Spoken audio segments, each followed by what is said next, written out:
Juneteenth rallies happening across the country as racial turmoil appears to be influencing Joe Biden's search for a running mate. Amy Klobuchar says she's bowing out. Take a look.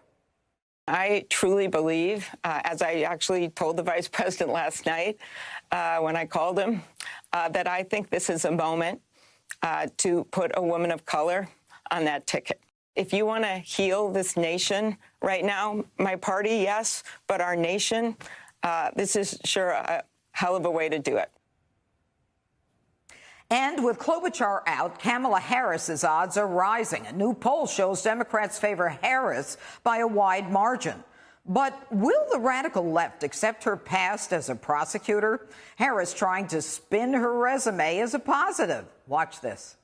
I know the system from the inside out. I strongly believe if we are going to change these systems, there has to be the kind of brilliant activism that we've seen from the outside, like Black Lives Matter and the leadership there, combined with what we need to do on the inside to actually upend these systems in a way that we make change to get closer to that ideal we have of equal justice under the law.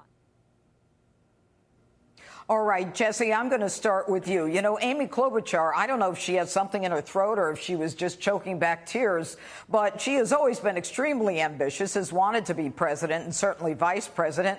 But when she says she's bowing out because the president should pick a VP Biden, if he's president, should pick a VP of color, do you think that's the reason she's bowing out? Could there be another reason, a vulnerability, in fact? Yeah, that's like me saying I'm withdrawing my name for consideration to be President Trump's VP pick right now. I just want to make sure everybody knows that. I think Kamala is now the top choice, and she's got some negatives. I think she's a cheap shot artist. She doesn't really have policy chops, domestic or foreign. She was a terrible manager of her campaign, totally dysfunctional, doesn't have the executive authority needed. And, you know, Biden's running as this kind of one-term holdover.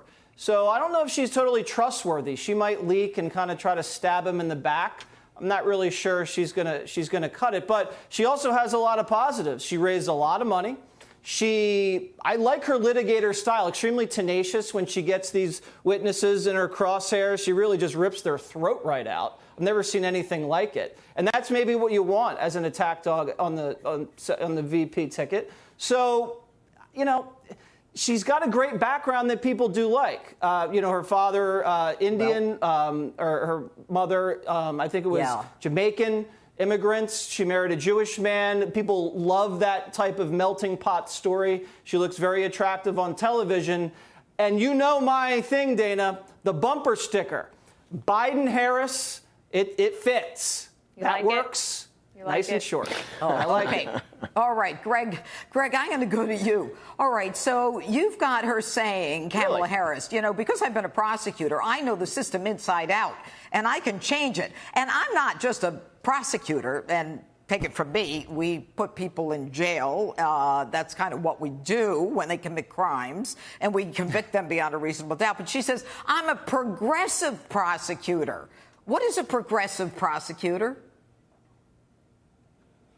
Well, first, I want to address what Jesse said, that Kamala doesn't have to stab or might stab Joe in the back. She doesn't have to stab Joe in the back. All she has to do is scare him.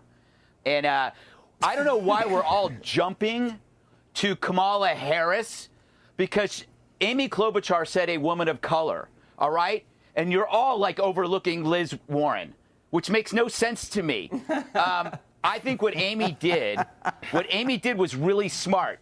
She saw the writing on the wall.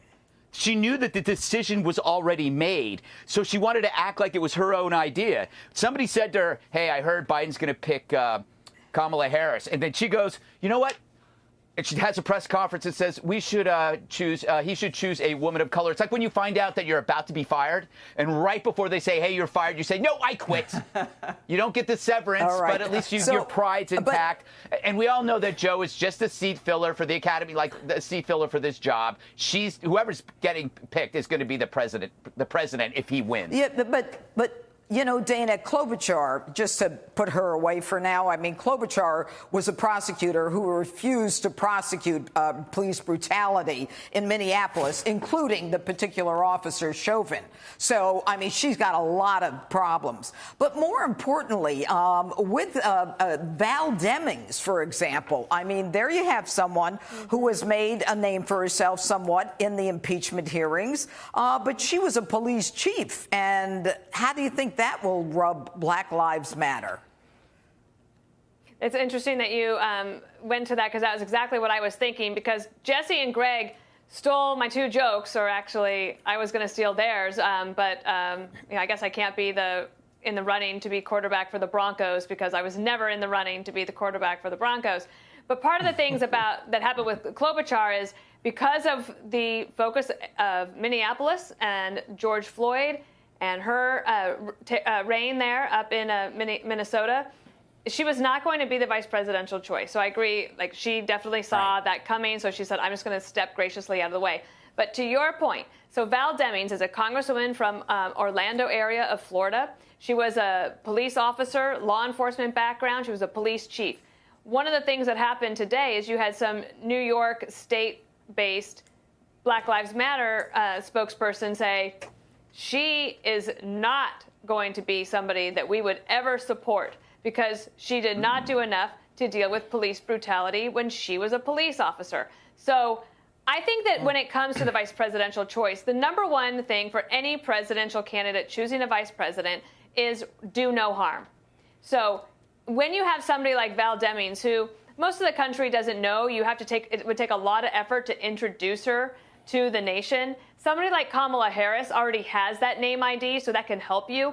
And he also has to think about one of two things. Does he need somebody that he wants to work with as a partner if he were to become president?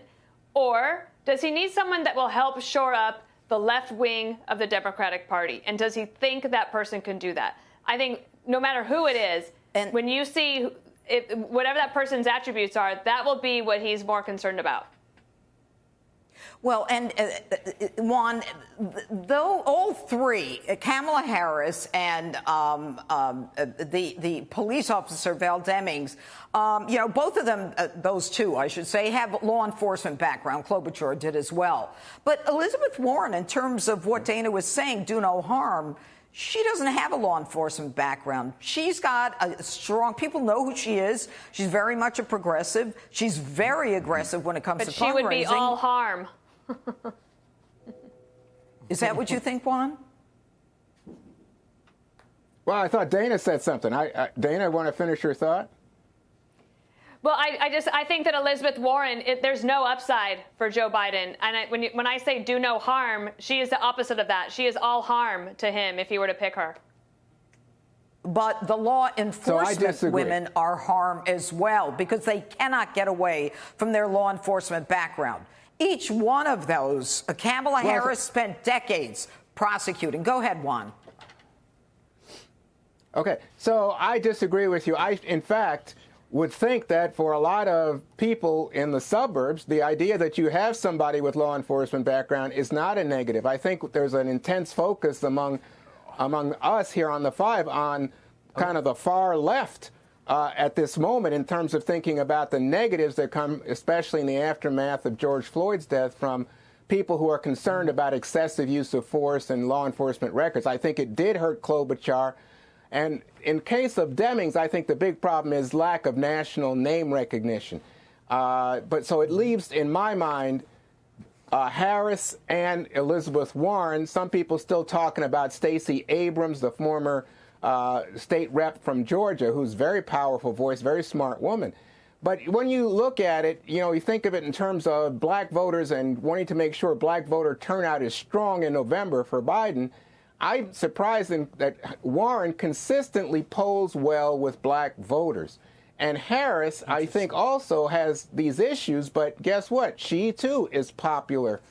So, to me, it's between the two of them. I think Demings is kind of, you know, an afterthought at this point. I would just point out, Warren, I think she and Biden raised $6 million in one video fundraiser this week. It was astounding, astonishing. and again, speaks to the strength that she would bring to that ticket. All right.